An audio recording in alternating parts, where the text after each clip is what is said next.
pada hari yang ke-50 setelah kebangkitan Kristus, para murid pada waktu itu dipenuhi oleh Roh Kudus di tempat yang sederhana, tapi dari tempat itulah terpancar kuasa Tuhan, kuasa Roh Kudus yang menyentuh banyak orang. Saudara, bagi kebanyakan orang Kristen, peristiwa Pentakosta ini adalah sebagai hari pencurahan Roh Kudus atau turunnya Roh Kudus.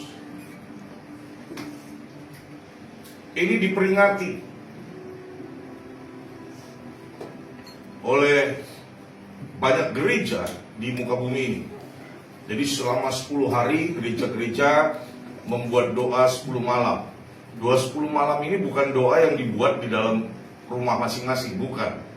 Tapi doa yang dibuat di dalam bait suci, di gereja, selama 10 malam.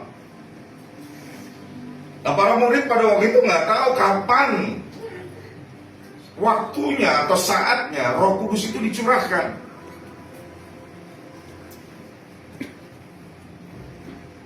Dan di dalam komunitas yang lain, yaitu komunitas orang-orang Yahudi, saudara, di waktu yang sama mereka juga merayakan turunnya Torah. Saudara, kita perhatikan ada waktu yang bersamaan.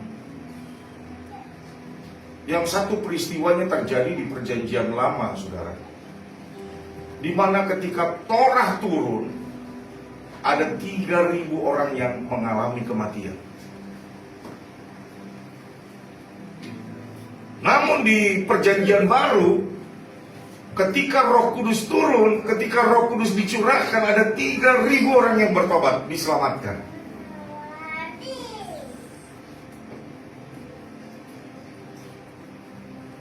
Hukum daging dalam Perjanjian Lama, manusia berbuat dosa dulu baru dihukum. Dan itu ditulis di dalam 2 loh batu. Sementara itu bukan ditiadakan di Perjanjian Baru, enggak, saudara. Itu tetap ada, namun disempurnakan. Itu tidak ditulis di atas 2 loh batu, tetapi ditulis di dalam loh hati. Hukum daging disempurnakan menjadi hukum roh. Di Perjanjian Lama, seseorang berbuat dulu, ketika itu melanggar, ada hukuman, ada konsekuensinya. Tetapi dalam Perjanjian Baru, melihat dan menginginkan, itu sudah dikategorikan berdosa. Artinya disempurnakan, bukan dibuang. Dari hukum aksesoris menjadi sebuah hukum esensi. Ini yang kita perlu semua untuk mengetahui. Pada waktu itu ada gejala-gejala fisik yang terlihat ya, di saat pencurahan Roh Kudus atau turunnya Roh Kudus. Itu ada angin yang kencang, begitu berhembus ya. Ada lidah-lidah api yang bertebaran, namun mereka berhenti, api itu di atas kepala para murid. Dan mereka juga mulai berbahasa, bahasa yang baru. Kalau di dalam bahasa aslinya itu glossolalia atau karunia lidah. Tetapi diterjemahkan ke dalam bahasa Indonesia menjadi bahasa roh. Yang perlu kita tahu, saudara, bahwa Pentakosta itu bukan hanya merupakan sebuah peristiwa sejarah yang pernah terjadi di atas sebuah loteng yang sederhana 2000 tahun yang lalu di kota Yerusalem. Namun sesungguhnya ini merupakan titik balik daripada sejarah keselamatan dan awal daripada misi gereja untuk menyelamatkan dunia.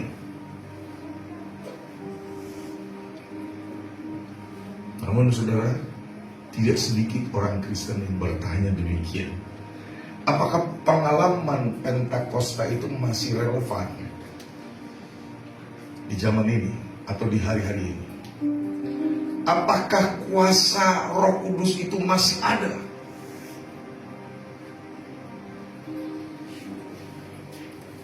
Saya jawab ini saudara,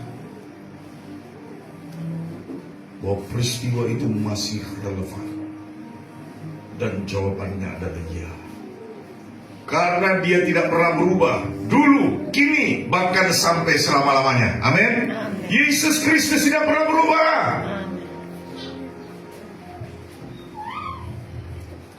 Jadi Roh Kudus yang sama yang telah turun dan mencurahkan kuasanya kepada para murid, Roh yang sama itu juga yang dia mau masuk di dalam kehidupan kita.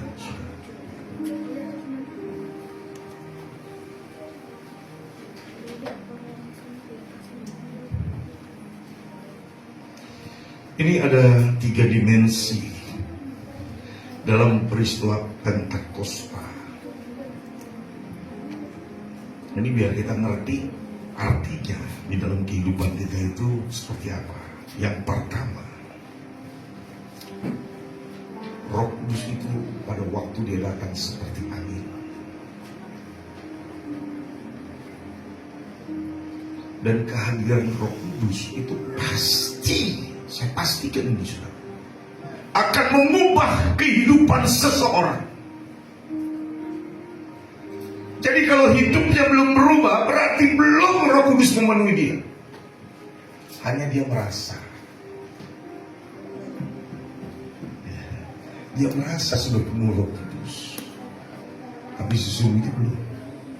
Kalau Roh Kudus itu sudah turun dan memenuhi orang tersebut, percaya saudara, bahwa akan terjadi perubahan atas diri orang tersebut.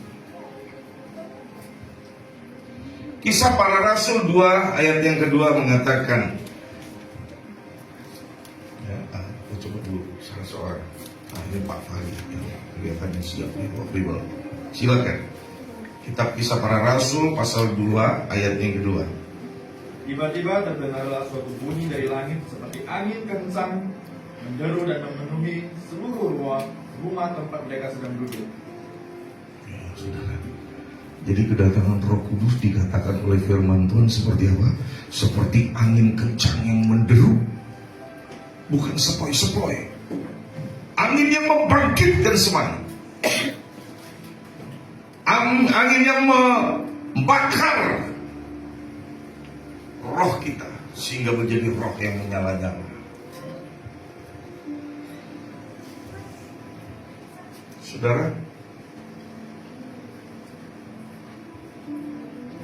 dalam bahasa Ibrani ataupun Yunani, kata roh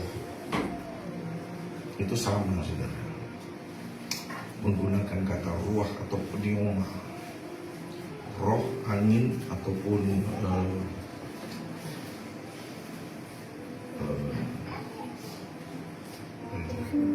napas, ruah dalam bahasa Ibrani-nya, kalau dalam bahasa Yunani-nya pneuma.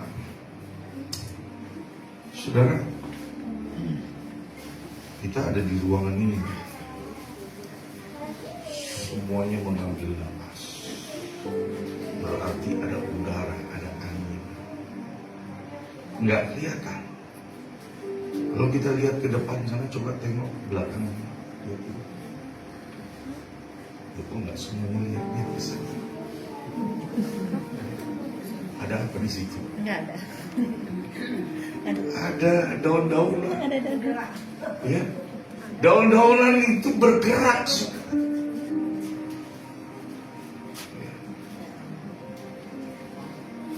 Tidak terlihat apa yang menggerakkan daun-daunan itu. Itulah angin. Ya, kalau sekarang bukan lagi zamannya kapal udah modern, nggak perlu pakai layar lagi ya. Zaman dulu untuk mengidentifikasikan ada atau tidaknya angin itu layar kapal itu dikembangkan. Dan kapal itu bisa jadi jalan. Apa yang mendorong kapal itu bergerak? Angin.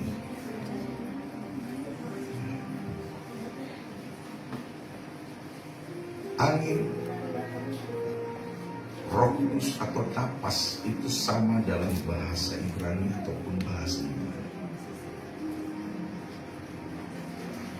Demikianlah Roh Kudus itu seperti angin, tidak tampak, tetapi dia ada dan dia bisa dirasakan. Walaupun ada beberapa orang yang mungkin bisa melihat itu bentuknya seperti apa. Kalau lihat gambar ini kira-kira kayak gini. Kalau yang saya pernah ngalamin jumpa Roh Kudus, itu seperti kain sutra, dia bergerak mengambang di udara.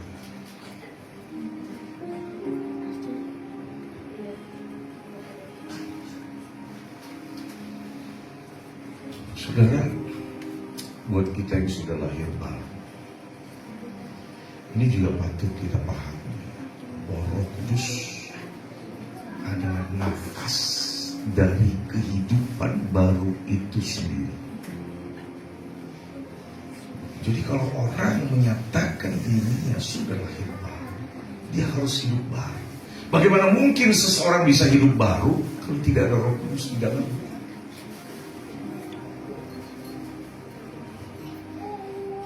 Karena tanpa Roh Kudus, iman kita akan menjadi kering dan bahkan bisa mati. Tetapi dengan adanya Roh Kudus di dalam kita, maka secara spiritual roh kita jadi hidup dan terus dari hari lepas hari mengalami pertumbuhan dan perkembangan.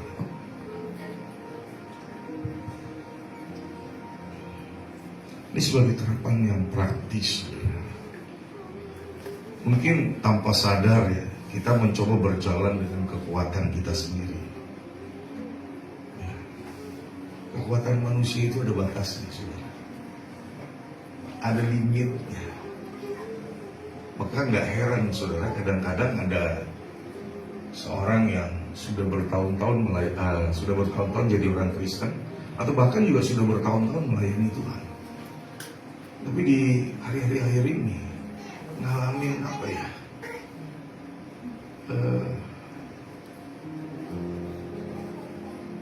Stagnan, tidak bertumbuh, atau pengap rohani, bantap. Kalau orang yang suka bikin kue ini pasti tahu, ya. Kue yang bantap itu nggak enak sebenarnya, nggak enak untuk dinikmati, dan pasti nggak mungkin laku untuk dijual. Artinya tidak bernilai.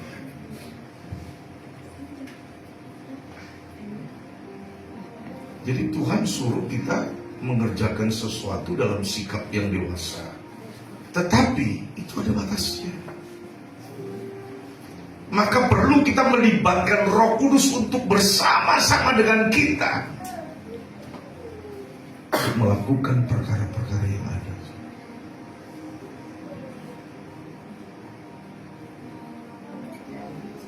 Ketika ada video yang bagus, saya kepengen punya video itu, saudara, tayang ini. Kalau di internet mesti diapain dulu, saudara? Halo? Ya download atau unduh ya? Unduh. Jadi diunduh supaya itu menjadi milik kita, menjadi kepunyaan kita. Ada banyak video-video yang bagus, saudara, yang berhubungan tentunya dengan hal-hal yang rohani yang saya unduh. Dan itu jadi bagian saya, jadi punya saya, saudara. Saya mau upload lagi juga bisa, gitu. Ya, setelah diunduh. Tapi kalau nggak ada proses mengunduh, nggak bisa itu jadi punya kita. Dia harus diunduh. Roh Kudus kalau mau menjadi bagian kita harus diunduh. Harus masuk ke dalam kehidupan kita.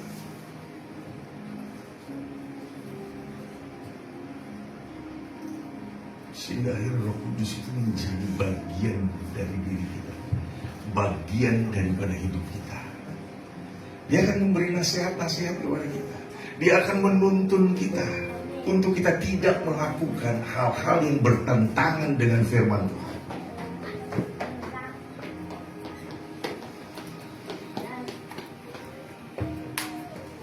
Oleh sebab itu siang hari ini izinkan Roh Kudus atau biarkan Roh Kudus itu berhembus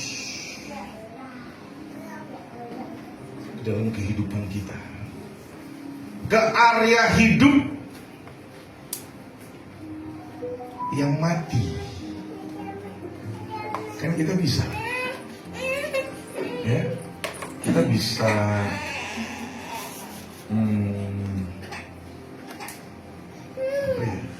meneliti, ya, kita bisa meneliti apa yang ada di dalam kehidupan kita, area apa yang ada dalam kehidupan kita yang mati. Pekerjaan kah?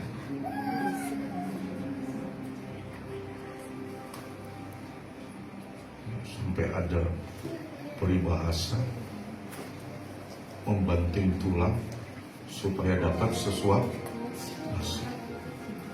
Nah, kalau tulang dibanting-banting dapatnya sesuatu nasi.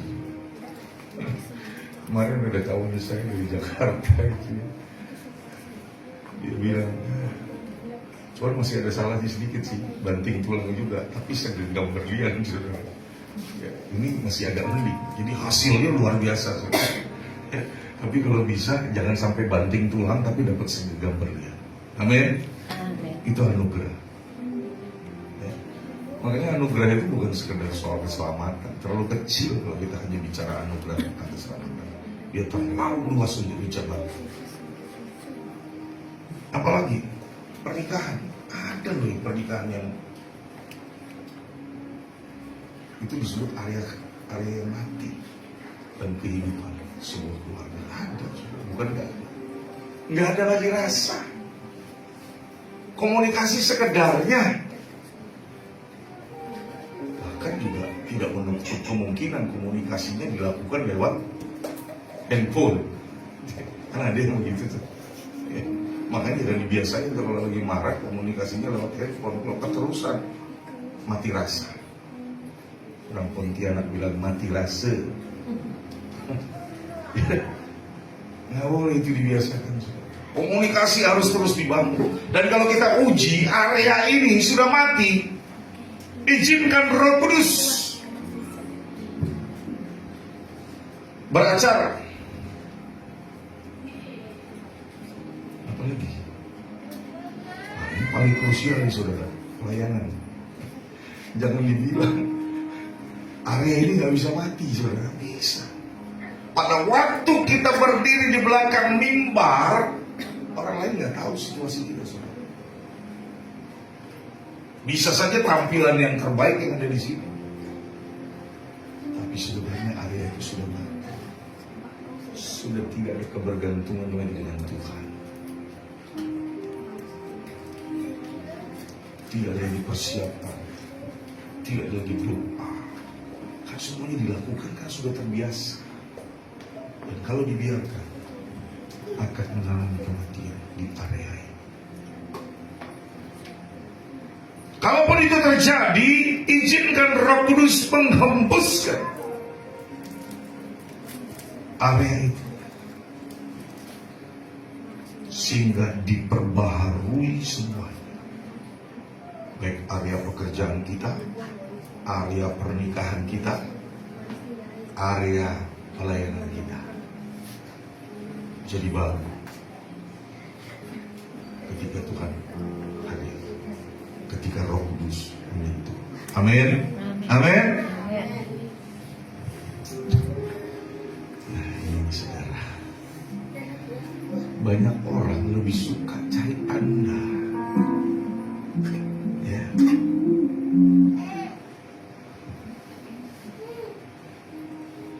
Jadi sebenarnya kita jangan hanya cari tanda-tanda fisik saja.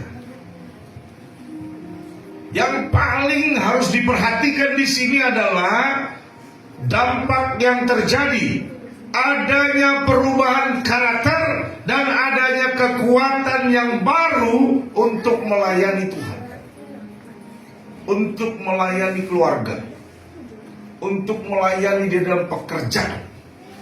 Karena ada orang yang saudara nggak bisa berprestasi karena dia nggak sadar. Pada waktu dia melakukan sesuatu, firman Tuhan berkata, lakukanlah seperti untuk Tuhan dan bukan untuk manusia. Amin. Maka akan ada hasil yang luar biasa yang kau akan lihat, apalagi Roh Kudus terlibat di sana. Dia akan menghidupkan area itu. Yang kedua, kalau yang pertama tadi apa namanya? Angin. Yang kedua, api. Di dalam kitab Kisah Para Rasul 2 ayat 3, lanjut Pak Fahri. Maka tampaklah kepada mereka lidah-lidah seperti api yang bertebaran dan hinggap di atas mereka masing-masing. Seperti lidah-lidah api yang bertebaran, tapi kemudian berhenti hinggap di atas mereka masing-masing. Ada dua hal mengenai api di dalam kitab suci. Yang pertama melambangkan atau menggambarkan pemurnian untuk membakar dosa atau kotoran yang ada di dalam diri seseorang. Dan gambar yang kedua adalah gambaran daripada kehadiran Tuhan. Seperti peristiwa ketika Musa bertanya kepada Elohim, siapakah dia? Maka semak belukar itu terbakar oleh api, tetapi tidak hangus, tidak menjadi abu. Baru di situ Tuhan menyatakan siapa dirinya. Ani Yahweh Husni, akulah Yahweh, itulah namaku. Perhatikan kata api ini hinggap pada mereka masing-masing.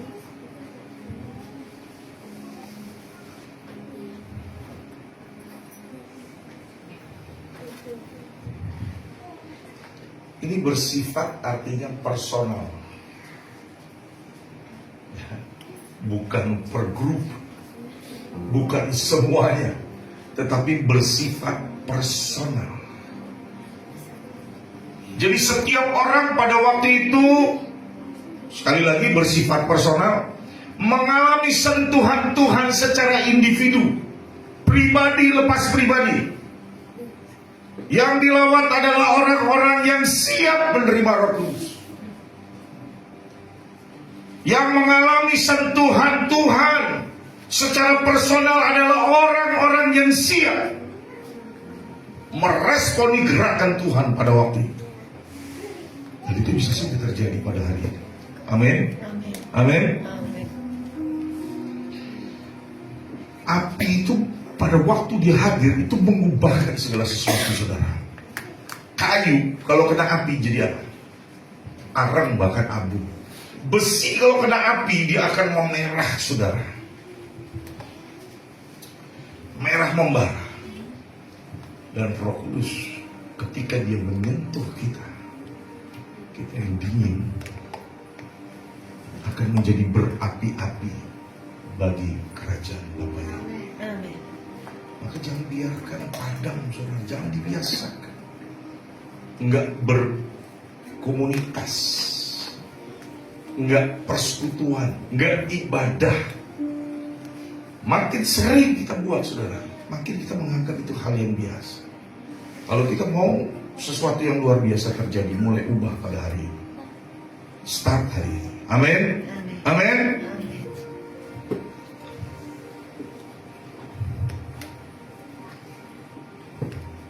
Sebagai terapan praktisnya, saudara. Kita Roh Kudus itu dia tidak memaksa seseorang, saudara.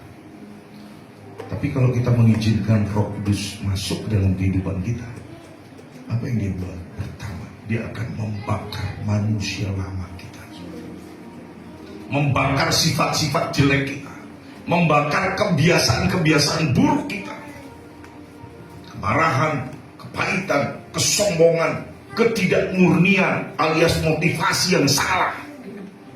Itu dibakar, saudara. Menjadi pertanyaan, saudara, di hari-hari ini, apakah kita masih peduli dengan jiwa-jiwa yang tersesat? Sebenarnya banyak jiwa-jiwa yang tersesat. Yang sudah Kristen, yang belum Kristen karena belum kenal Tuhan, atau bahkan yang sudah Kristen, hanya KTP-nya aja Kristen, tapi tidak mengerti apa-apa.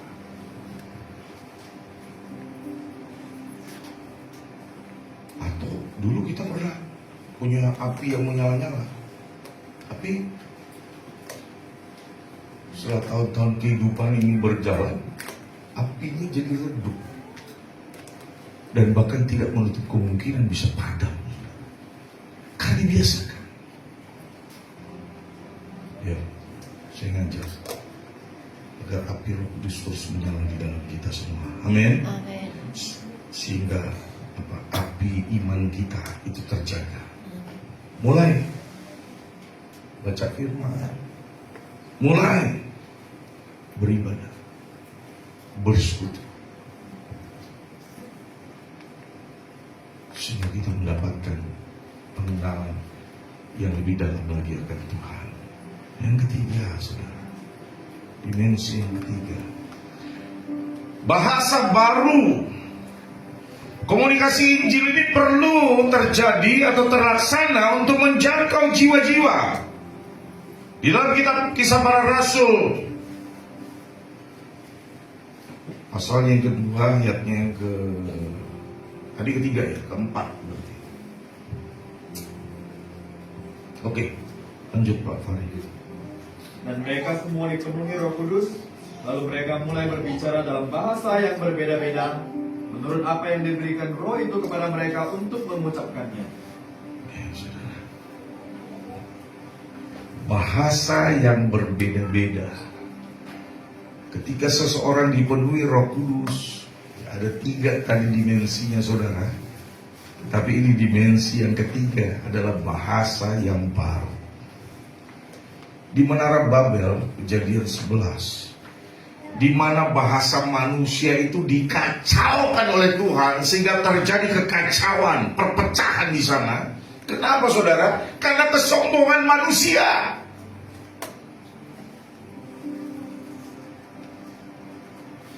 Manusia ingin menjangkau, ingin menyentuh Tuhan melalui logikanya, melalui kemampuannya untuk bertindak. Dia bilang mudah itu, kita akan capai Tuhan, kita akan jamah Tuhan, kita akan jangkau Tuhan. Tapi ternyata nggak nyampe, saudara.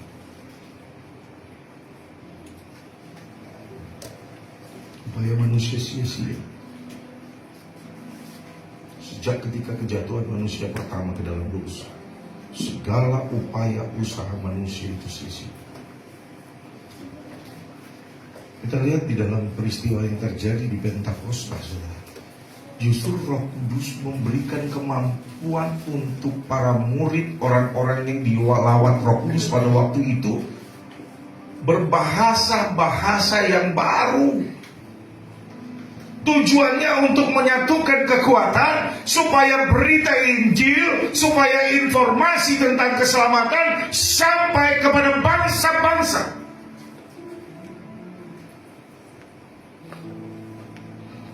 Itu tujuannya, saudara. Kalau kita dengar begitu ajaib perkataan ini, saudara. Ini bukan hanya bahasa-bahasa yang baru, tetapi di dalam bahasa yang baru yang dimengerti oleh beberapa orang dari negara mana atau suku bangsa apa yang juga ada di sana. Mereka mendengar para murid dan orang-orang yang sedang mengalami lawatan Roh Kudus itu berbahasa-bahasa mereka, dan di sana muatannya atau isinya adalah menceritakan perbuatan-perbuatan Tuhan yang besar dan ajaib.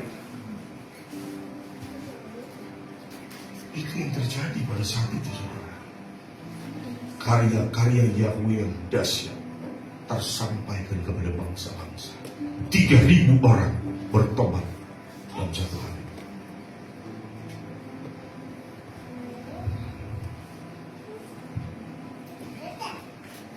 Injil itu bersifat universal, melintasi budaya, melintasi suku bangsa, melintasi bahkan status sosial. Mulai dari rakyat jelata sampai istana raja. Ketika Injil itu bergerak, dia menyelamatkan. Dan kita memegang mandat ini, saudara.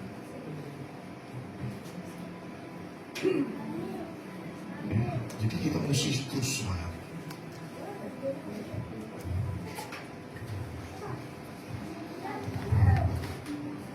Para lihat penuh Roh Kudus, dia nggak takut untuk berkata-kata. Kemarin saya perbaiki motor. Ada orang yang berusaha bicara dengan saya, tapi karena saya fokus pada perbaikan motor, jadi saya memperhatikan orang sedang memperbaiki motor saya. Tapi kemudian seperti dia berbicara, ya respon. Dan saya merespon.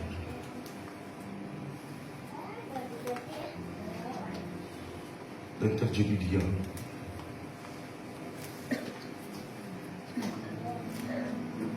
Saya pikir orang ini kurang sehat fisik.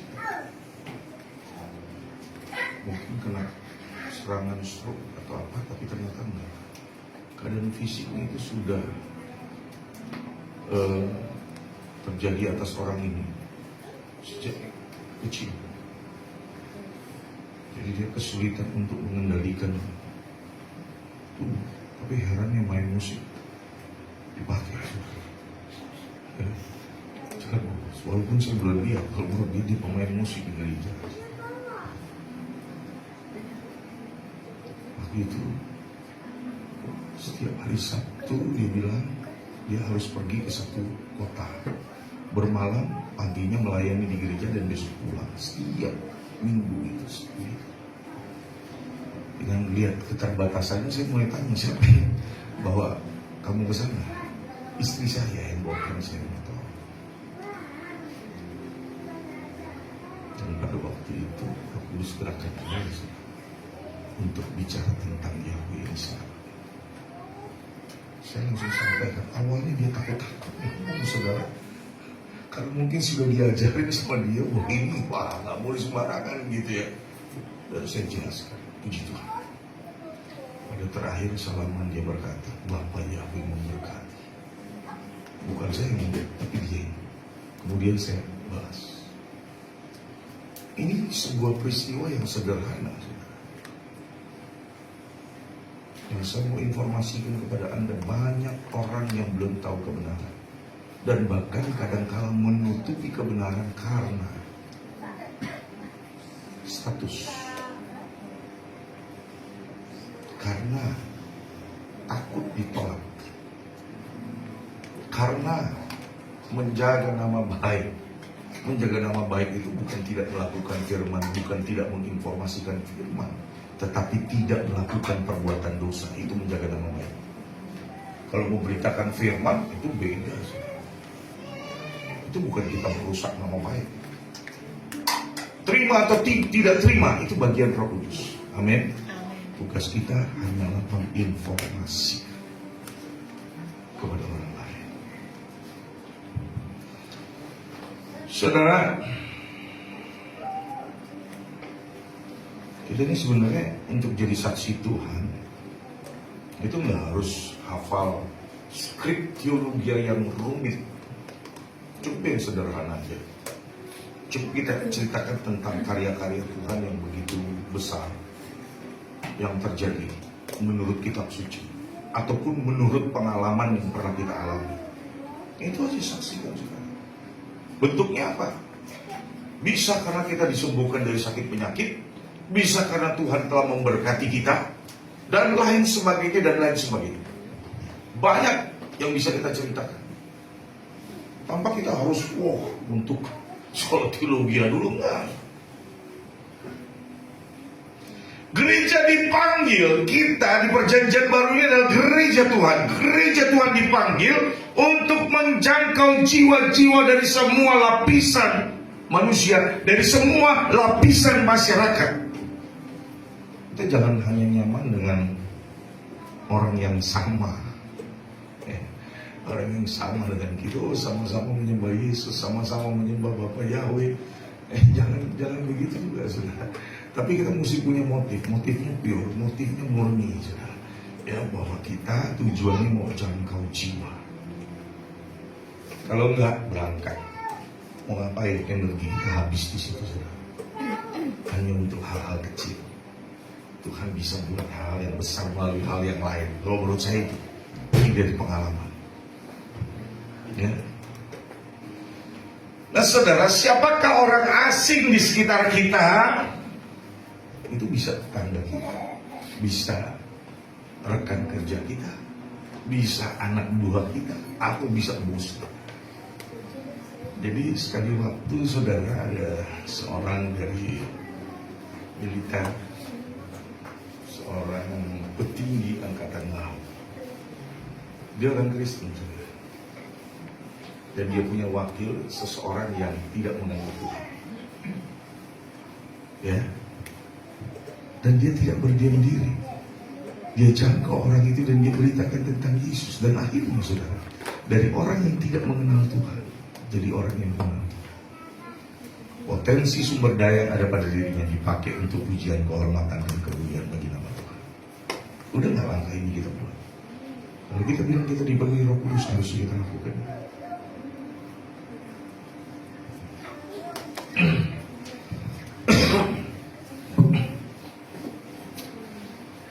Pentakosta, ya, sebagai konklusi, Pentakosta bukan sekedar pengalaman emosional, bukan, yang bersifat sesaat.